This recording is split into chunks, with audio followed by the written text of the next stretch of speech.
Hi, everyone. My name is Eloise Cepeda, and I am the founder of eSteps Ministry and Association. We have been a women's group and a support group up until this year, and we're so excited that this year has totally changed how we do ministry. Not only are we expanding our locations and the way that we do ministry, but we're also expanding over to serve men as well. We will be launching men's groups as well, parenting classes, and as including our training. Sorry, guys, I'm super nervous tonight. I don't know why. I think it's Victoria. She is so amazing, and I can't wait to get into this conversation. For those of you that are joining us live, please drop your name, drop your city, and throughout the conversation, any questions or comments that you have. Also, while we're live, please share this on your page so that your friends and your family can see this as well. Grab your sisters, your daughters, your sisters in Christ, your neighbors, and log on to join us for this very, very important conversation with Victoria. Victoria, will you introduce yourself? Yes, I'm Victoria Gonzales. I'm 25 from San Marcos. I work at the Safe Lines as a Paris advocate. Awesome. Thank you for being here tonight. Can you tell me why this work is important to you? I don't see this as work. I see this as a passion that's in my heart. I see this as I'm doing God's work. So I never want to put it as a job. I don't want to ever put it as a working title on it. This is so dear to my heart because I am a survivor of human trafficking. I've been in the game, or I was in the game when I started at 15, and I got out around 22. So it's a passion in my heart. Amen. Well, we're glad that you're out and that you're safe. And I can't wait to get to that part of your testimony and what God did for you during that time and since that time. But we have prepared a few questions. So one of our first questions is, what are some vulnerabilities that the faith-based communities should address to prevent sexual abuse, sexual assault, and child abuse? I would say, let it be talked about in church. I grew up my whole life in church, and never once was it even talked about as far as sexual abuse, child abuse, human trafficking, never talked about. I also feel too as if, there was more small groups around the issue within churches, whether it be, getting brothers and sisters together in Christ and figuring out how to help survivors, or whether it be, survivors getting together in a church, or just the whole congregation just getting together and thinking about how we can help this population. Wow. So you're encouraging churches to talk about it. What else should churches prepare for? If they're going to start the conversation within their congregation, what are some things that they can do to prepare themselves for that? I would say just be real, because it's a real life issue. It's happening right here, right now. And if you just go into it straight on, being real, talking about it, it's going to come out natural. Because more than likely, everybody has known about it. Everybody's talking about it. It's in the news. It's in the media. So it's really not a hush-hush type of, storyline. Okay, so we should be able to. Right, I agree. So if conversations are happening about it, what can parents do or the congregation do to prepare the youth? Because trafficking starts at a very young age. Right. I would say, because I went to summer camps in church, so when the youth go to summer camps, or whether they just go to the youth class, on Wednesdays, Sundays, however it's done, talk about it, educate the youth, tell the youth, if this might seem like a weird situation, more than likely it is a weird situation. This is how, pimps can target you, or this is how your friends can be in the game and what to look for. Okay. So what faith-based community and family or school, your school, have done differently to prevent you from being assaulted and exploited? I would say just be more aware, be more hands-on with the people who you are around, whether they're in your church, in your school, a friend. I also feel too that an advocate, you don't have to be an advocate as far as work at an agency. Anybody can be an advocate, whether, it's a normal thing or whether it's your job title. Anybody is capable of being an advocate. So if I'm an usher in a church, and I've never had this training, how can I be an advocate? What are some things that I should look for? If you want to look for as far as identifying, if this person might be in the game, whether they're willingly or just, captivity, look for signs as far as, having 2 phones, dressing a little promiscuous, they have low self-esteem, the self-love is lacked there, they're known to sleep with many men or boys. Because I know from my personal experiences, I was really revealing in high school. Kids talk in high school. So it was known that, I was getting pimped out in Houston in high school, and the teachers were really hush-hush about it. They didn't really do anything. So how could your friends in your high school have helped you during that time? Try not to glamorize it, because when I would come back from Houston, I would have all this materialistic stuff, and so they glamorized it. My own friends glamorized it as far as, oh, you have all this new stuff, like it's worth it, or, oh, girl, you're getting the money, so it should never be looked at as glamorized. And that's what's wrong with society these days, is that social media has glamorized it, I agree. So if I am your, we have a math class together. We're in 10th grade, and I'm in your math class, and I'm recognizing that you have a lot of money, you have 2 phones, that older guys pick you up or drop you off, you're gone for days at a time, and you carry yourself in a way, and maybe there are rumors or you've been seen on Backpage or wherever else being sold. If I'm in your math class, how can I help you? And we don't have that close of a relationship. What could I do from one student to another to help? You can easily just talk to me, talk to the survivor, talk to the girl or boy that's going through it, and let them know, like, hey, I'm here for you. If you ever need me, here's my number. You don't always have to come off as like, oh my God, like I know you're getting pimped out, or oh my God, I know you're doing this, because it can be ambushed. It can feel like, oh my God, now I'm not going to come to school because this person might know. And then you just lost your window or your opportunity you had. So start out very, calm and collective. Like, here's my number if you ever need help. And also, too, if you ever feel like it's a possibility, whether it's right or wrong, we do have numbers that you can call. The Safe Line number is 1. They have a chat or a text, and it's 24/7. They also have the other number that you always tell me about, and I always seem to forget. It's NCMEC. It's the National Center for Missing and Exploited Children. I encourage you all, put this number in your phone right now. Jot it down, 1-800-THE-LOST.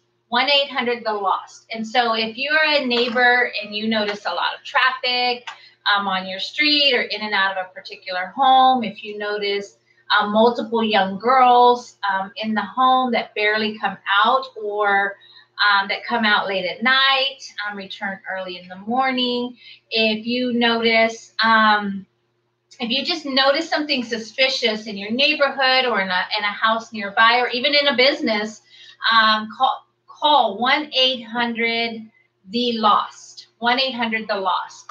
If you are in a place where you see someone screaming, yelling, trying to escape, fighting for their life, in a car, at a stop sign, in a restaurant, or even next door, call 911.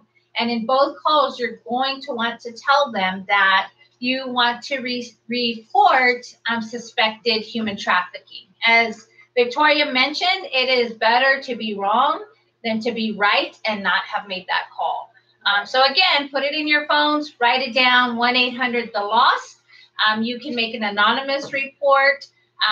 And also with 911, you can let them know that, again, this is suspected human trafficking. You can identify the signs and do whatever you can to identify the vehicles or the license plates, or especially the children or the victims that you have that have caught your attention. So 1-800-THE-LOST or 911. As Victoria mentioned, if you're local, we also have the Safe line, which is 512-267-SAFE, 512-267-SAFE. You can text, you can chat. You can also go onto our website, www.eternalsteps.org. We also have a chat line, or you can text us at 512-333-8779.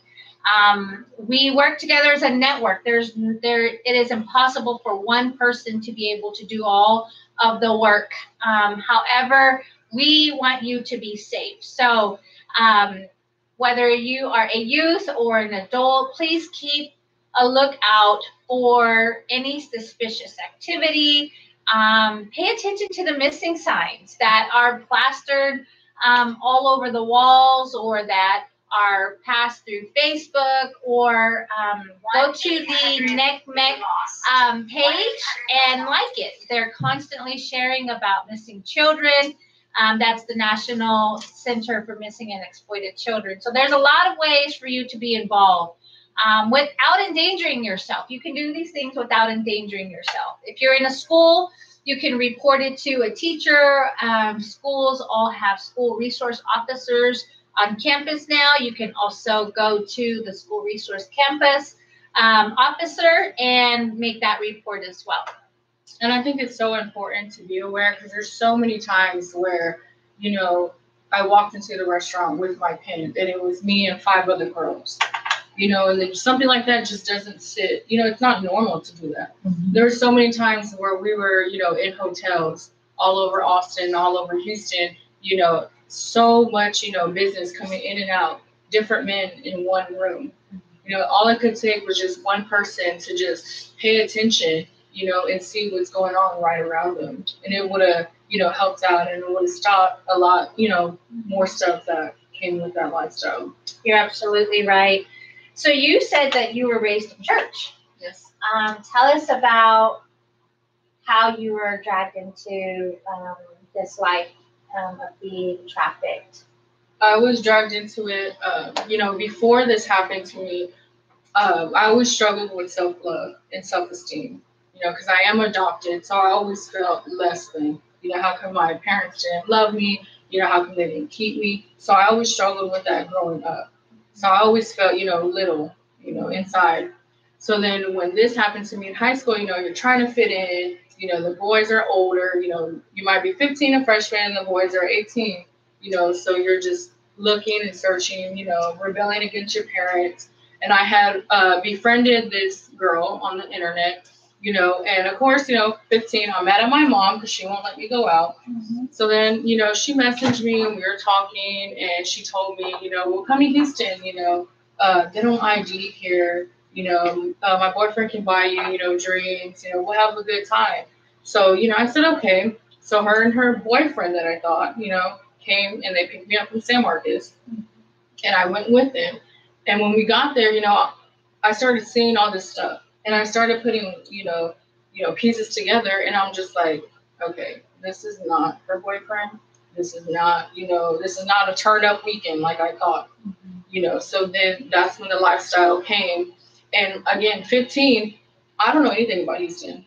It was my first time I have ever really been there. So I didn't know how to leave, and we were locked and caged like animals, and he did use physical violence on all of us, and at 15 and this man's 28, I'm scared, so that's how that happened as far as getting into the game and how it started in the beginning. So you being raised in church, I can imagine the people that adopted you and praying and looking for you. Had you guys ever had conversations about not friending people you don't know on social media, or what to look out for, or any conversations about how to protect yourself? The whole human trafficking thing was never talked about. Never talked about. I didn't even know what it really was until it happened to me. Of course you see it in movies, like a girl is getting pimped out, or a pimp is glamorized sometimes in movies. So I knew, little stuff like that. My mother, she was very strict, to the point where we couldn't watch BT or VH1 or anything like that. So her sheltering me kind of just backfired, and I wanted to see the world. So, I just, just rebellion, I guess, just being a teenager and thinking that I knew it all, even though I knew, not to be having sex before marriage, not to be getting into the cars with weird, boys that you don't know, basic stuff like that. Yes, that was talked about, but human trafficking, no, it wasn't talked about. But I was searching for love in men and searching for love in the world, that no matter what was taught to me and no matter if I knew right from wrong, I still was going to go and pursue what I wanted to pursue, because I was hurting so much inside. I'm so, my heart just goes out to you, and what that could have possibly felt like for you, and for your parents. For those of you that have joined us tonight, this is Victoria Gonzales. She is a survivor of human trafficking. She was trafficked at 15 years old, and she is sharing not only her story, but she is also sharing what helped and what didn't help, and what we as the church can do to protect our children.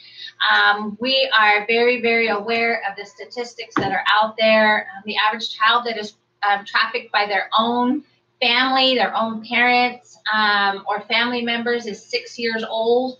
As early as 4, and to be trafficked by someone outside of the family or stranger, a pimp, an owner, is 13 and up. And so it's not just the youth that are rebelling, but it's or running away, but it's also our children that are vulnerable, that are not told about the signs, that are not given information on what to look for, that are not educated or reminded or even monitored on their social media and what they're doing on the web, and or where they're going or who their friends are. I don't know if parents meet other parents anymore. I know that was something huge for me, and also for me raising my kids is meeting my children's friends' parents. And so stay involved as much as you can with your children and their lives and their friends. Let's see, we have some people that are joined with us online. And do we have any questions? We have lots of great people that are online. Please share your thoughts, any questions, any comments, any conversations, curiosity that you have. Now is the time to share them, and we'd love to dialogue with you about those things.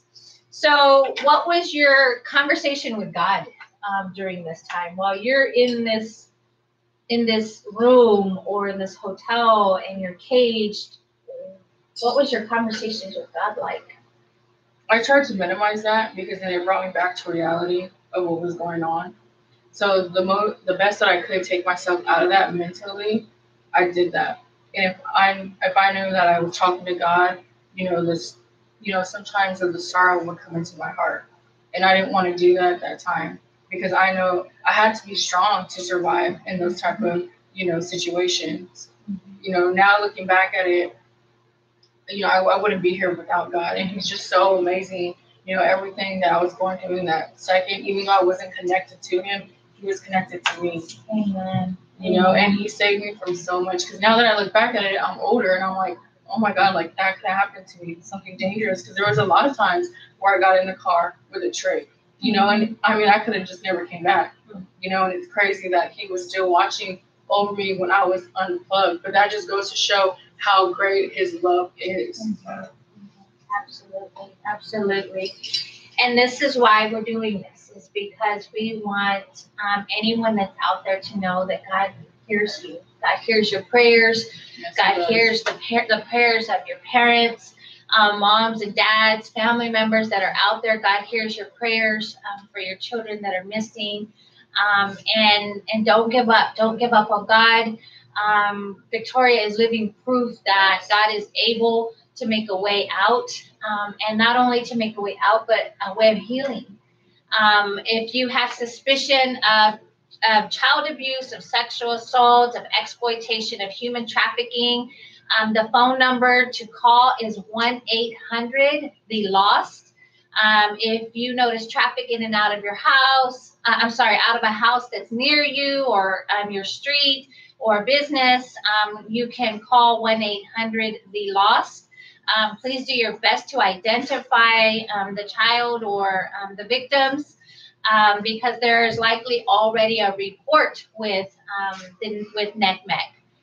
Also, you can call 911. You can report any suspicion of human trafficking, of abuse, child abuse, of sexual abuse, 911 or 1-800-THE-LOST. There's also local support at SAFE. That phone number is 512-267-SAFE. There's a number to text or to chat.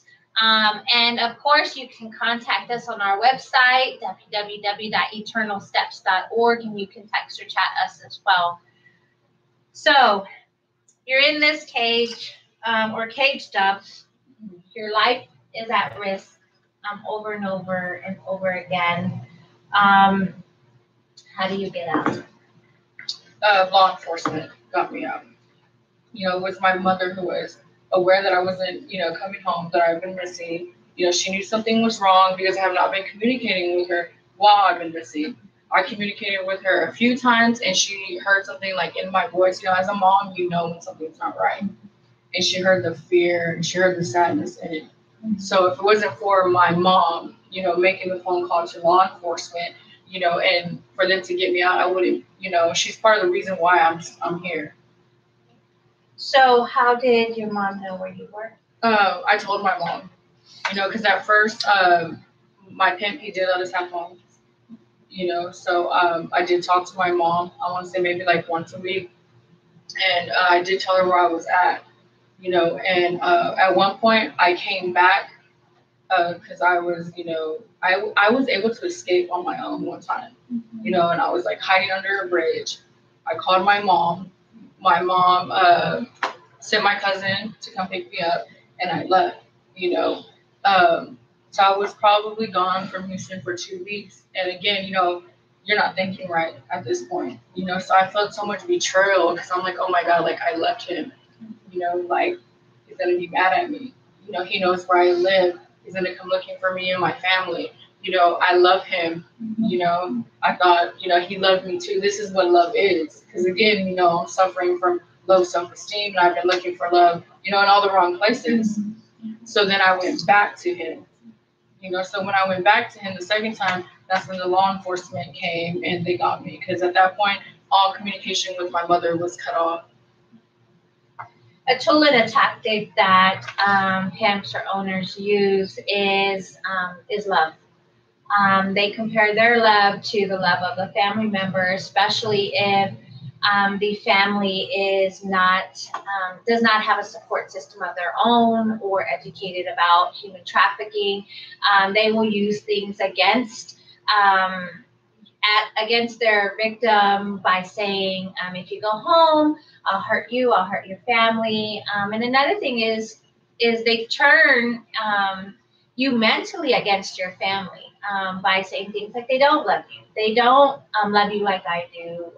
They don't respect you. They don't honor you. And so what I've heard over and over and over from survivors is I went home and I got yelled at that I should have never left, and things wouldn't have been this way if I would have just done what I was supposed to. And so there's a lot of blame. There's a lot of victim blaming where then the survivor chooses to leave rather than hear all of this over and over and over again. And so remember, families, If you are a family where your child or your loved one has been trafficked and comes home, please get the help and the support that you need as a family in order to be able to support each other. What is your advice to those who want to help survivors but don't know how to, or could potentially cause more harm? What are some do's and don'ts? The do's, I would say, is love them unconditionally as God has loved each and every one of us. Everybody's capable of love. Love them. Pursue them. Even if we mess up, even if we push you off, keep pursuing us. Support. Feed us positive words, because you have to remember, inside we're feeling like trash and garbage. Show us what a real healthy relationship is. Show us the beauty in life again.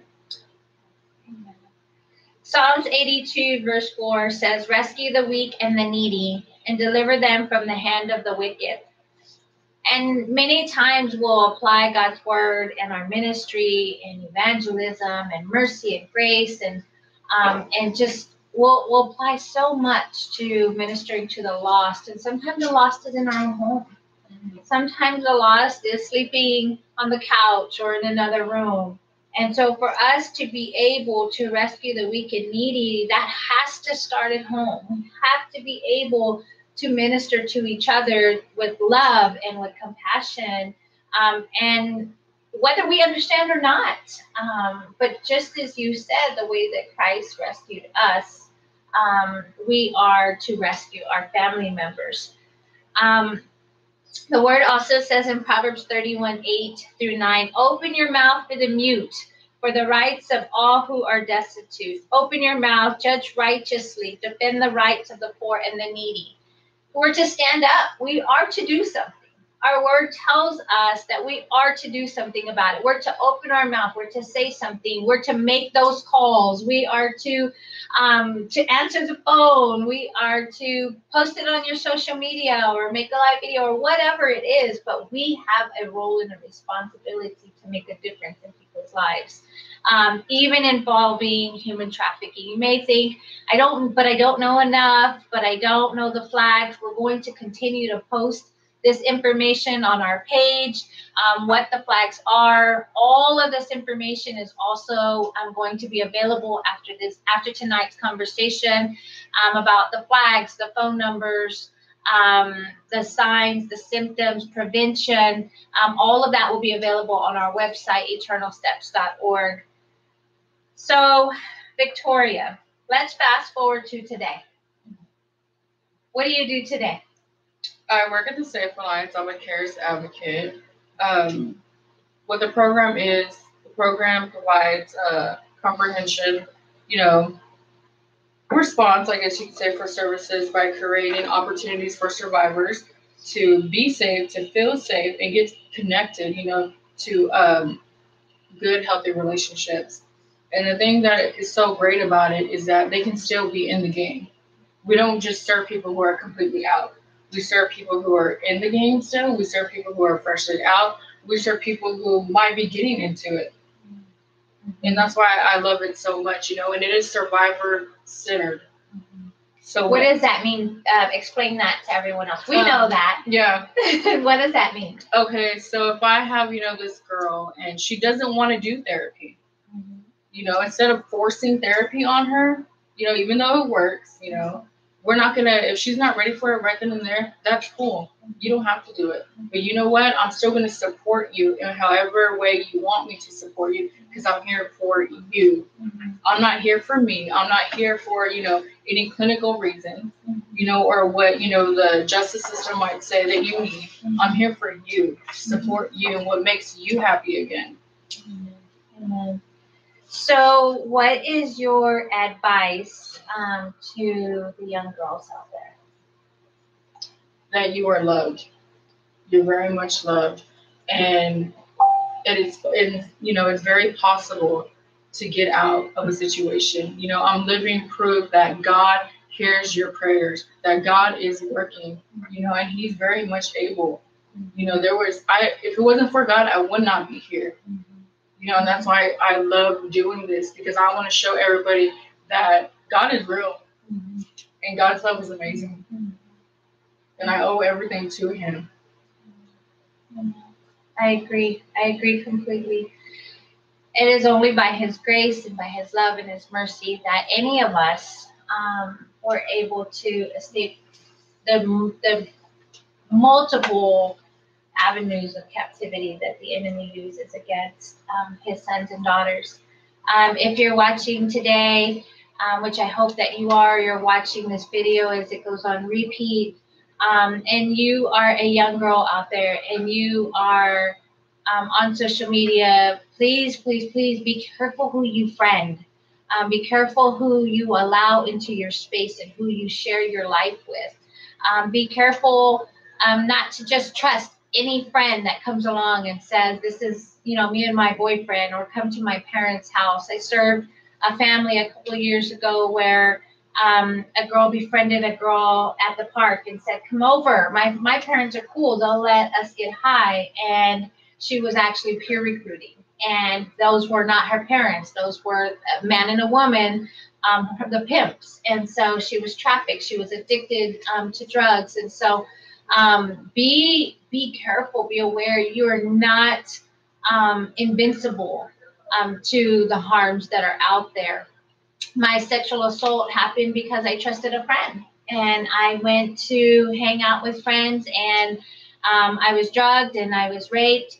And I was left for dead in my mom's front yard. And so we have to be really careful about our friends that we choose. Young people, if you need somebody to reach out to, you also can call these hotlines and you can talk to someone. You can talk to an advocate. You can talk to someone at your school. You can reach out to us on our website as well. The number is 1-800-THE-LOST. If you have any suspicion of a person who has been trafficked, male, female, young, old, or of course, call 911. Your other options are to call local 512-267-SAFE. You can call or chat or text. And then our ministry website also has a chat line, eternalsteps.org. We're also a ministry who ministers in the gentlemen's club, in the strip clubs. And we minister to women all the time. We hear all the horrible stories about how their boyfriend is a deacon or in the church or a leader or things like that. The ideal customer and pimp and owner is not this picture that's been drawn for so long of the boogeyman, right? He looks like the normal person, day-to-day person. And so just be aware. Again, all of the information will be posted on our website. And continue to pray for Victoria. I love Victoria. She did a training with me for human trafficking at Pastor Sonia Hosey's church. She did an amazing job there as well. Pray for her strength, pray for her protection, her continued healing for her and her family, and for her boys. She has 2 beautiful boys. But keep her in your prayers and continue to pray for those that are out there and that are lost. And we pray for them to be found as soon as possible in Jesus' name. Thank you for joining. God bless you. We love you. And if you have any questions or comments, please drop them in the comments or inbox us. We will be having a training called the Trauma Informed Church in May. We will post those dates soon, so please stay tuned, stay connected, and we will see you next Thursday for a conversation with Miss Tina Lee in Pflugerville. Circle of Hope. Next Thursday, Miss Tina Lee. God bless you all. Good night.